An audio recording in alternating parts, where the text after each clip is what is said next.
zanimiv. Prvič sem sedel v Dragon Boatu, tako da sem še nekaj odklukal, kar se tega tiče. Lepo je tudi Ljubljanco videti, oziroma Ljubljano, center Ljubljane iz druge perspektive, iz Ljubljanca ven. Tudi ljudje so bili tako zelo zanimani, opazovali z brega in namahali in navijali, tako da jaz mislim, da je bilo lepo in tudi, da so tiste, ki so imeli vse v čolni, da so uživali.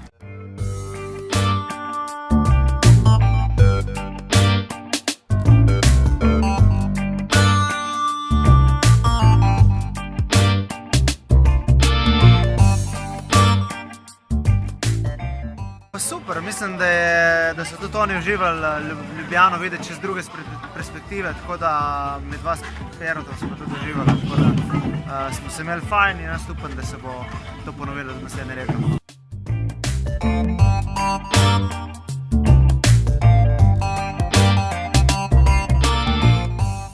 Kar se nas tiče, ni slabih pogojev, so samo slabo opremljeni pa pripravljeni ljudje.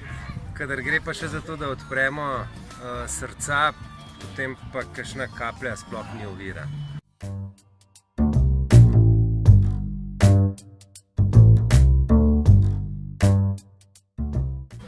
Najprej moram pohvaliti vse tele naše, tudi Primoža, ki jim je to naše veslanje namenjeno. So prišli kar v velikem številu, mislim, da 16 plus 8, 24 njih. Kar je pa najlepše, se nam letos pridružili tudi člani diplomatskega zbora. Imeli danes veleposlanike Gruzije, veleposlanika Ukrajine, brazilskega veleposlanika, častnega konzula Jordanije, predstavnico avstrijske ambasade, pridejo še Francozi. Vrhunsko, nimam kaj reči.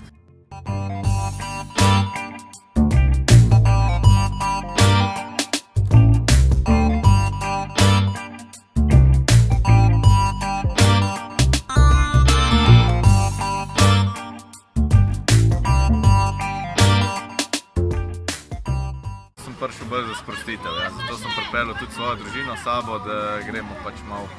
Sicer upam, da nas ne bo tale dež zmotil preveč, ampak bo pa mogoče še bolj zabavno, če bo še dež zraven padel.